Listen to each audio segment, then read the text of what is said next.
J'espère que vous allez bien. J'ai envie de dire que ça fait plaisir de vous retrouver, même si on est encore à distance, même si on se... Enfin, je ne vous vois pas, vous me voyez, mais on se voit pas les uns les autres et c'est moins pratique pour se saluer les uns les autres. Alors, je vous propose qu'on commence ce matin simplement déjà par prier.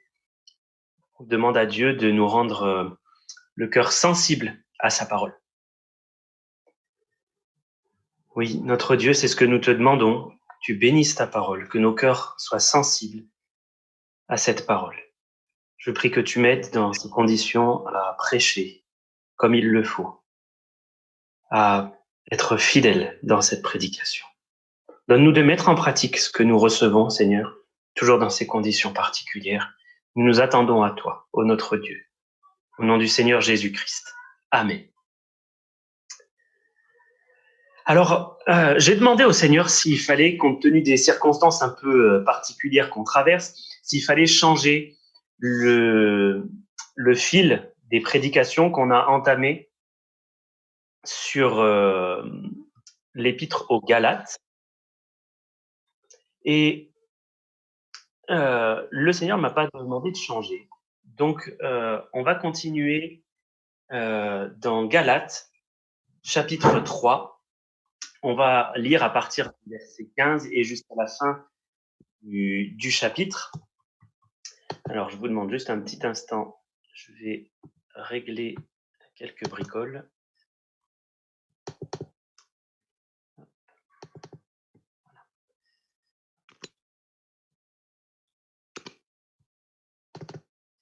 Voilà.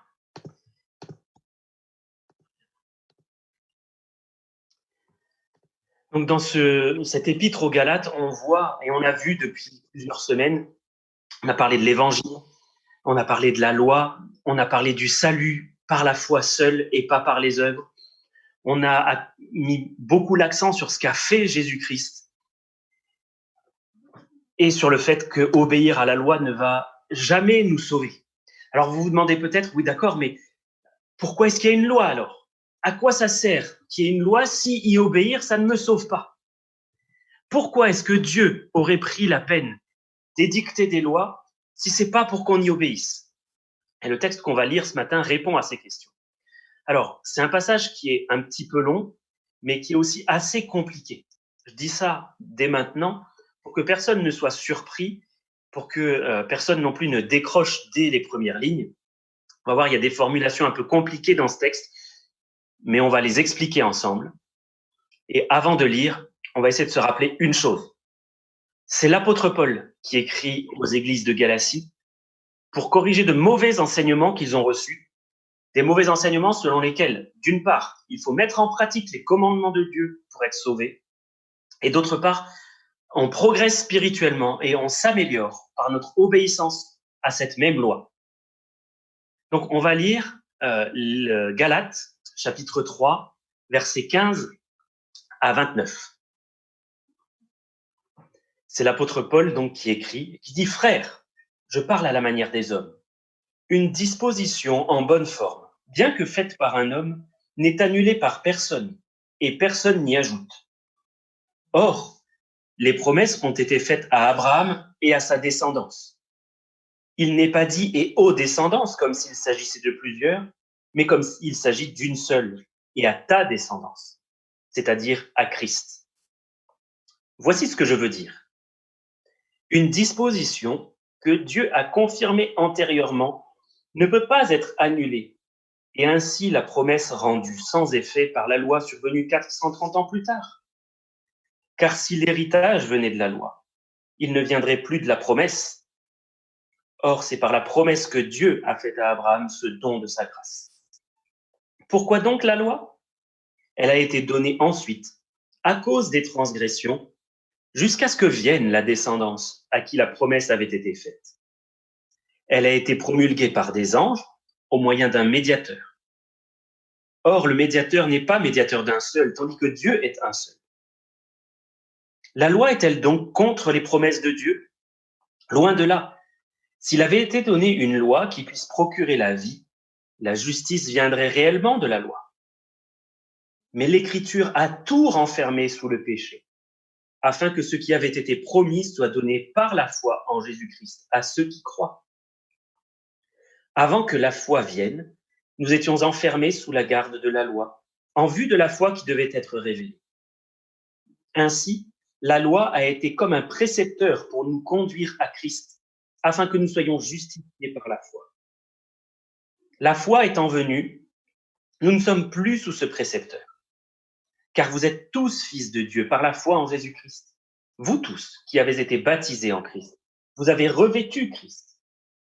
Il n'y a plus ni juif, ni grec, il n'y a plus ni esclave, ni libre, il n'y a plus ni homme, ni femme, car tous, vous êtes un en Jésus-Christ. Et si vous êtes à Christ, vous êtes donc la descendance d'Abraham, héritier selon la promesse. Donc j'arrête là pour la lecture de ce chapitre.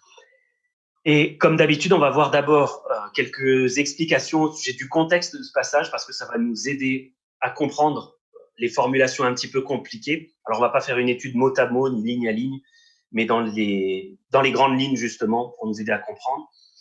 Et ensuite, il faudra qu'on réponde à ces questions sur la loi de Dieu. Pourquoi est-ce que Dieu a donné une loi? À quoi est-ce qu'elle sert? Et dans une troisième partie, on verra ce que le Seigneur Jésus vient changer. Et on verra aussi que finalement, la loi va sublimer l'évangile. Alors, quelques mots sur le contexte. On se rappelle que l'apôtre Paul était vraiment très inquiet à cause des églises de Galatie, où ses enseignements sur la loi étaient en train de miner l'évangile et de saper la confiance que les chrétiens avaient placée en Jésus-Christ.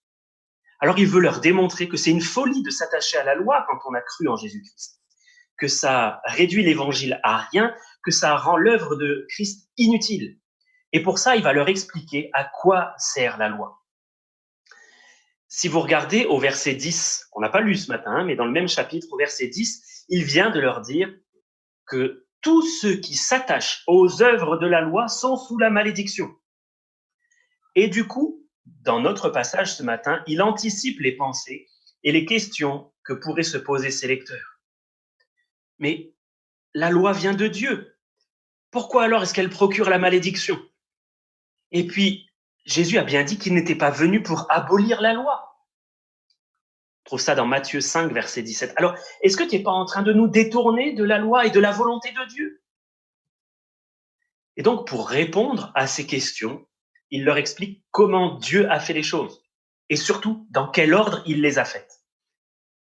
Il leur rappelle que c'est à Abraham que les promesses ont été faites bien avant que la loi soit donnée à Moïse, 430 ans avant.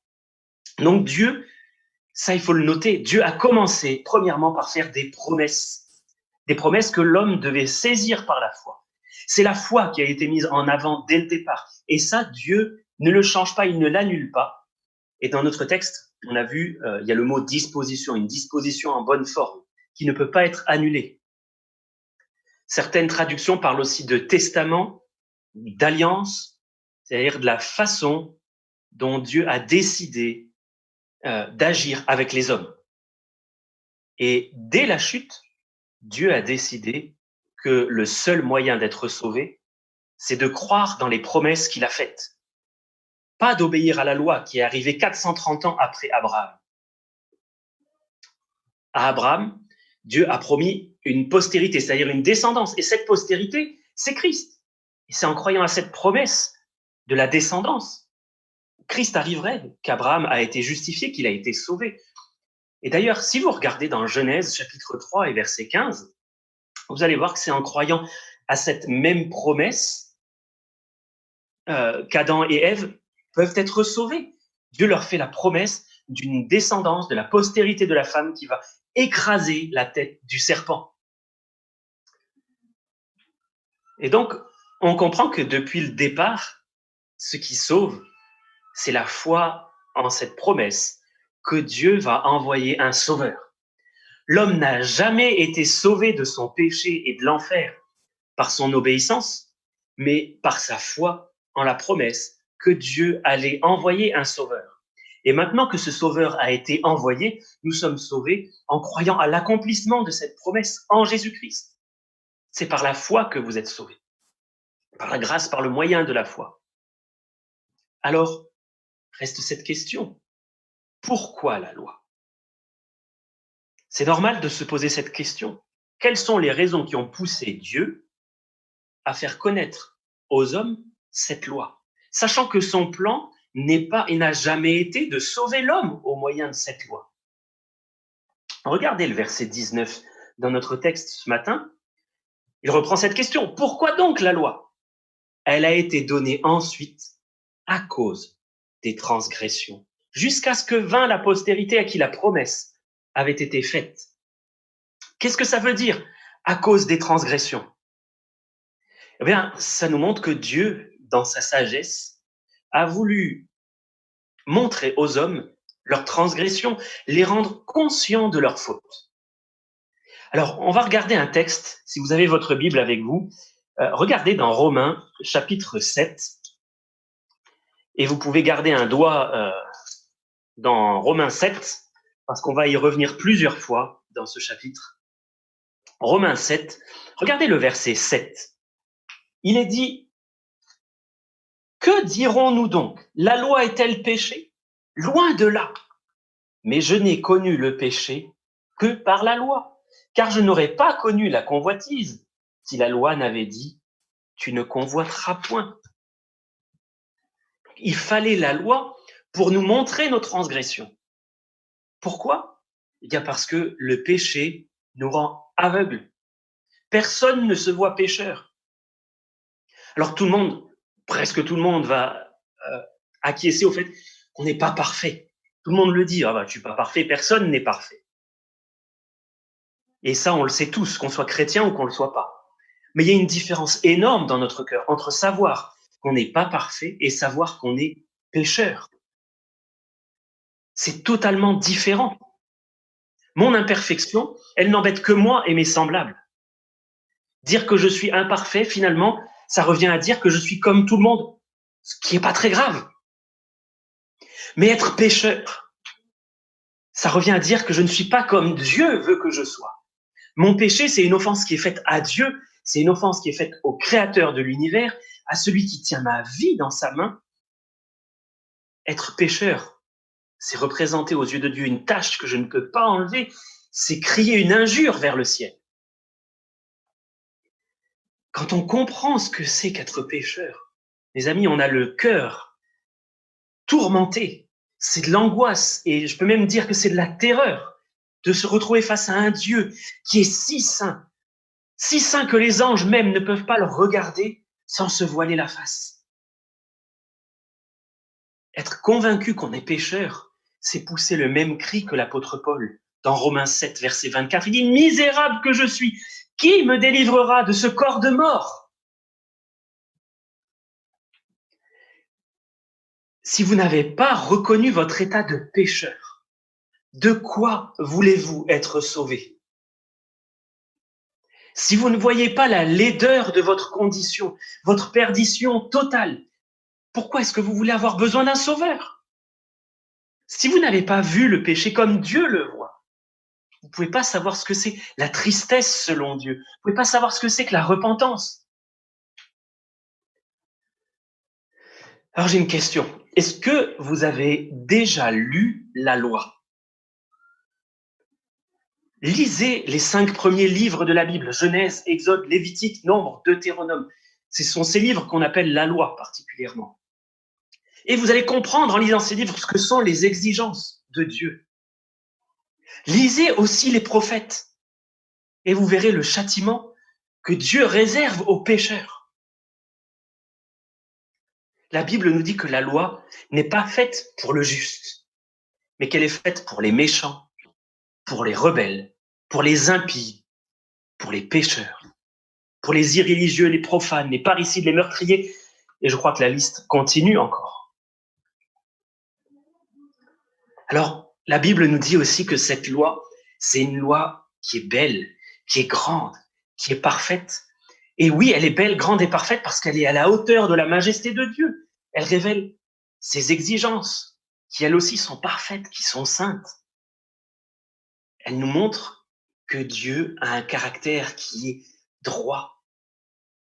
Elle nous révèle que Dieu aime la justice et qu'il hait l'iniquité, du verbe haïr.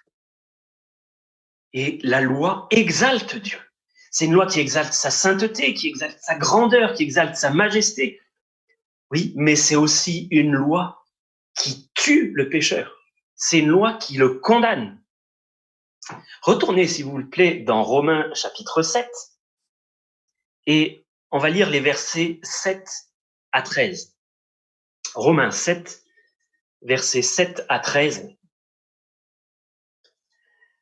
Il dit, que dirons-nous donc? La loi est-elle péché? Loin de là. Mais je n'ai connu le péché que par la loi. Car je n'aurais pas connu la convoitise si la loi n'avait dit, tu ne convoiteras point. Et le péché, saisissant l'occasion, produisit en moi, par le commandement, toutes sortes de convoitises. Car sans la loi, le péché est mort. Pour moi, étant autrefois sans loi, je vivais. Mais quand le commandement vint, le péché reprit vie et moi, je mourus. Ainsi, le commandement qui conduit à la vie se trouva pour moi conduire à la mort. Car le péché, saisissant l'occasion, me séduisit par le commandement et par lui me fit mourir. La loi, donc, est sainte et le commandement est saint, juste et bon. Alors ce qui est bon a-t-il donc été pour moi une cause de mort? Loin de là, mais c'est le péché, afin qu'il se manifeste comme péché en me donnant la mort par ce qui est bon, et que par le commandement, il devint condamnable au plus haut point. Comment comprendre ce texte? On voit que la loi agit comme un révélateur. Elle montre mon péché. Elle le met en lumière. Elle montre combien le péché est affreux, qu'il est laid, parce qu'il va donner la mort à partir de quelque chose de bon, d'extrêmement bon, de saint, de juste. Quelques pages avant, dans Romains 5, verset 20, on lit que la loi est intervenue pour que l'offense abonde. Elle va mettre en relief l'immensité de notre péché, le fait qu'on ne ressemble pas du tout à Dieu, qu'on est des êtres, pardonnez-moi, mais totalement pourris, profondément mauvais, et qu'on n'a en nous-mêmes aucun remède à cette situation. La loi, elle révèle, et c'est Romains 7 encore, versets 14 et 18, qui disent que nous sommes charnels, vendus au péché, que ce qui est bon n'habite pas en moi, c'est-à-dire dans ma chair. À la rigueur, je peux avoir la volonté, mais je n'ai pas le pouvoir de faire le bien. Mais c'est pas le seul rôle de la loi. Et merci Seigneur que ce soit pas le seul rôle de la loi. Notre texte de ce matin dans Galates, au verset 24, il dit que la loi a été comme un pédagogue pour nous conduire à Christ, afin que nous soyons justifiés par la foi. Un pédagogue, c'est quelqu'un qui enseigne bien, c'est un bon enseignant. Et c'est exactement le rôle que remplit la loi de Dieu. Elle m'enseigne les exigences parfaites de Dieu et elle va me conduire à désespérer de moi-même, à cause de ce péché qui est en moi, à cause du mal qui est enraciné en moi. Elle va me montrer que je ne peux rien faire. La loi, elle va agir comme un chien guide d'aveugle. Elle va me guider et m'amener à la solution que le péché m'empêche de voir, que le péché m'empêche d'imaginer, que le péché m'empêche de comprendre. Vous savez, le péché nous rend aveugles par rapport à notre propre état, mais aussi par rapport à la solution de Dieu. Et quand je suis rendu à ce désespoir total, c'est là que je comprends l'œuvre de Christ. Tant que j'imagine qu'il y a en moi quelque chose de pas si mauvais, de bon, de réparable, de rachetable, ben je vais essayer de me racheter, de m'améliorer.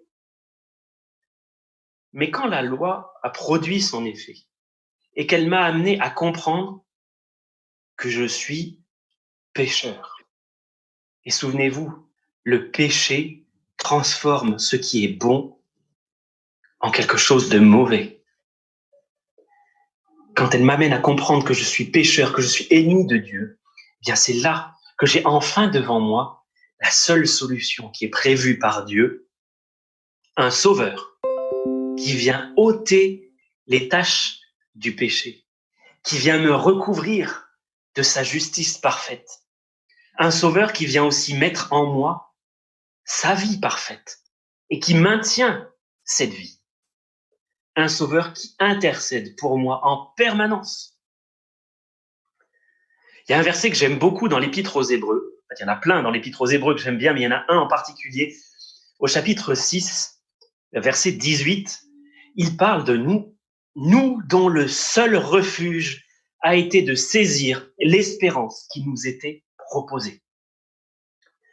Christ, c'est ce seul refuge qui est proposé à l'homme pécheur. Mais tant qu'on n'a pas conscience qu'on est en danger, que la tempête de la colère de Dieu menace de s'abattre sur nous, on ne cherche pas ce refuge.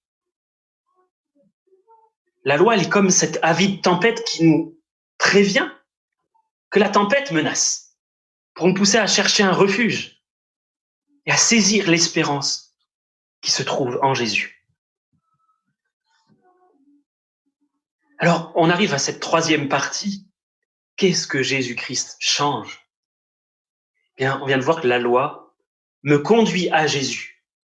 Et c'est là justement que tout change. Parce que quand je suis en Christ, mon rapport avec la loi n'est plus du tout le même. Et je bénis le Seigneur parce qu'en étudiant cet épître, en préparant cette série de prédications, je me rends compte combien il y a de richesse en Jésus-Christ. On a raison de dire que tout est en Christ et qu'en lui sont cachés tous les trésors de la sagesse et de la science.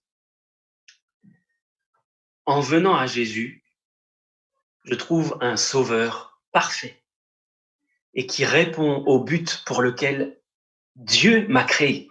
Jésus est suffisant. Dans notre passage, il est écrit que ce qui a été promis, c'est Christ qui a été promis, nous a été donné par la foi en Jésus-Christ à tous ceux qui croient. C'est le verset 22.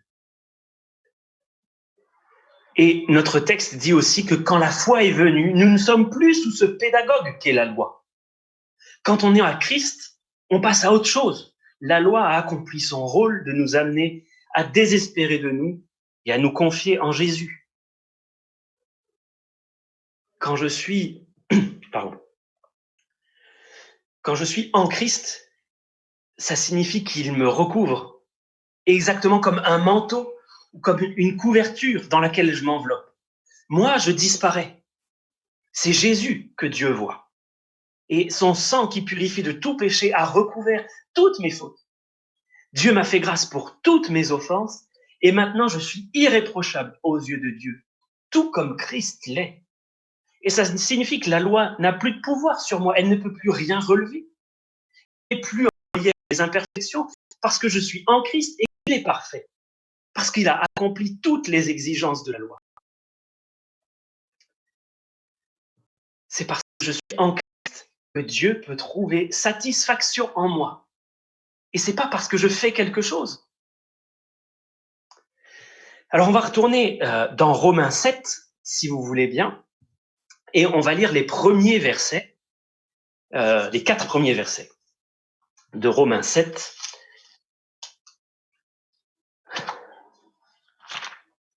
Qui disent « Ignorez-vous, frères, car je parle à des gens qui connaissent la loi, que la loi exerce son pouvoir sur l'homme aussi longtemps qu'il vit. Ainsi, une femme mariée est liée par la loi à son mari tant qu'il est vivant. Mais si le mari meurt, elle est dégagée de la loi qu'il a liée à son mari. Si donc du vivant de son mari, elle devient la femme d'un autre homme, elle sera appelée adultère. Mais si le mari meurt, elle est affranchie de la loi, de sorte qu'elle n'est point adultère en devenant la femme d'un autre. De même, mes frères, vous aussi, vous avez été, par le corps de Christ, mis à mort en ce qui concerne la loi, pour que vous apparteniez à un autre, à celui qui est ressuscité des morts, afin que nous portions des fruits pour Dieu. Alors, qu'est-ce que ça veut dire? Dieu utilise ici l'image d'une femme mariée, une femme qui veut plaire à son mari, comme le chrétien veut plaire à Dieu. Cette femme, elle est mariée à Monsieur Laloy. Alors, Monsieur Laloy, c'est un homme très bien, il est parfaitement recommandable, c'est quelqu'un de très organisé, rien dans sa vie n'est laissé au hasard, il réussit dans tout ce qu'il fait, il n'échoue jamais, et en plus, Monsieur Laloy est moralement irréprochable. Le jour de leur mariage, c'était fantastique. Sa femme était très heureuse de devenir Madame Laloy. Un matin, ils se sont réveillés. Monsieur Laloy s'est préparé pour aller travailler.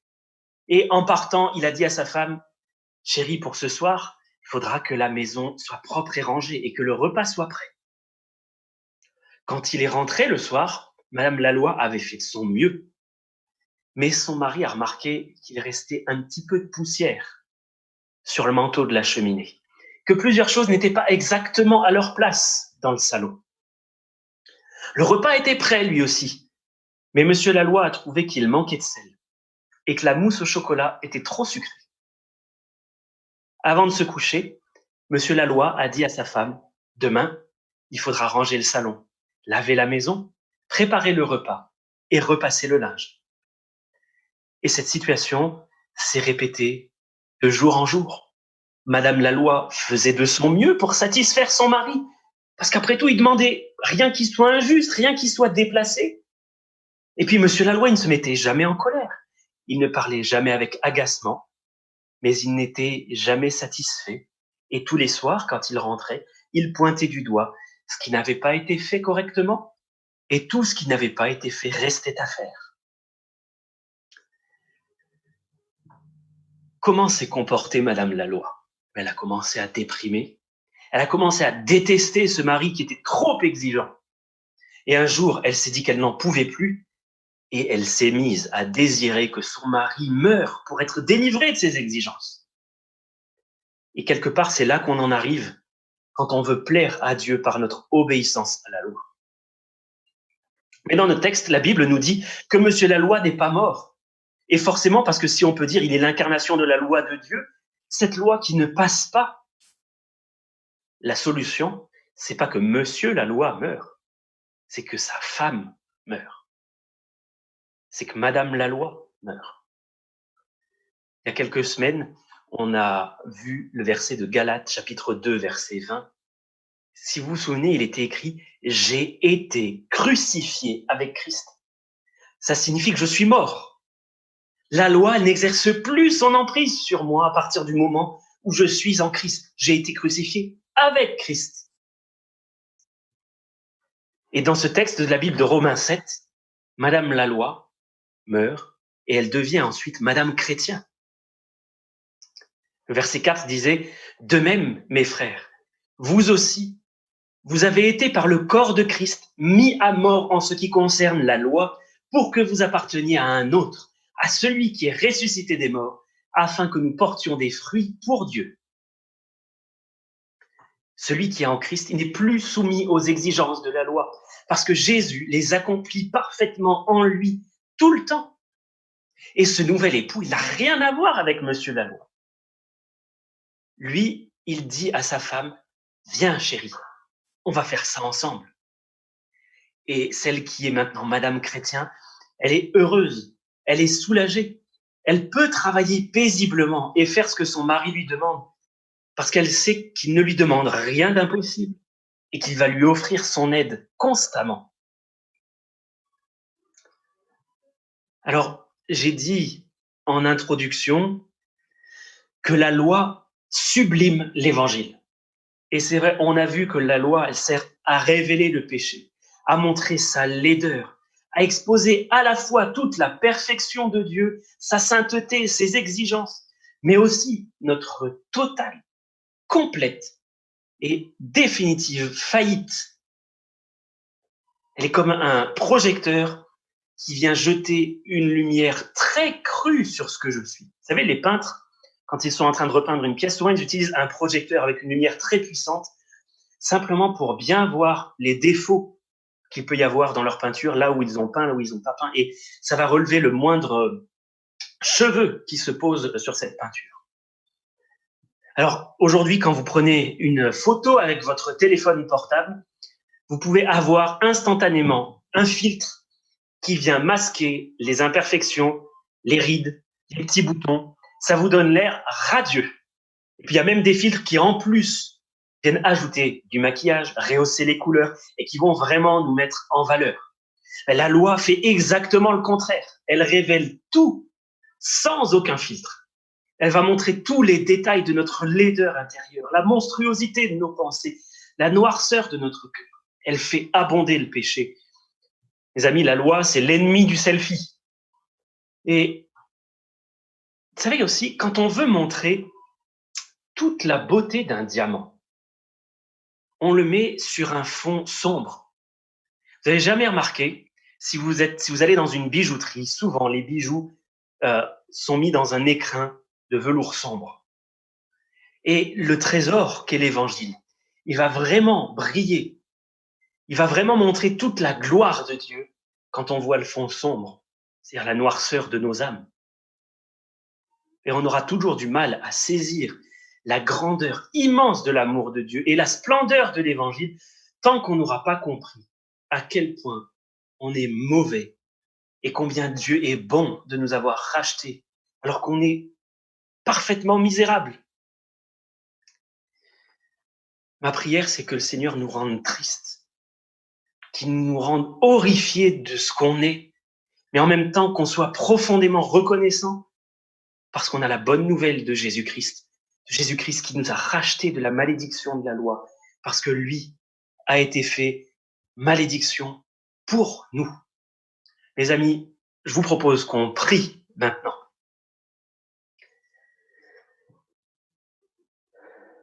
Notre Dieu, je te remercie pour la loi. Je te remercie parce que par elle, tu m'as convaincu d'être un pécheur, que je suis par nature ton ennemi, qu'il n'y a en moi rien de bon. Et je te bénis parce que tu renouvelles cette pensée en moi constamment. Mais tu me conduis aussi à Jésus. Je te bénis, Seigneur, parce que tu es venu pour nous sauver, pour nous racheter. Combien est grande ta bonté. Je te loue, Seigneur, pour le salut parfait en Jésus-Christ. Que ta parole, Seigneur, reste en nous abondamment. Rends-la vivante en nous. Donne-nous de la garder, de la méditer. Que ton nom soit béni. Amen.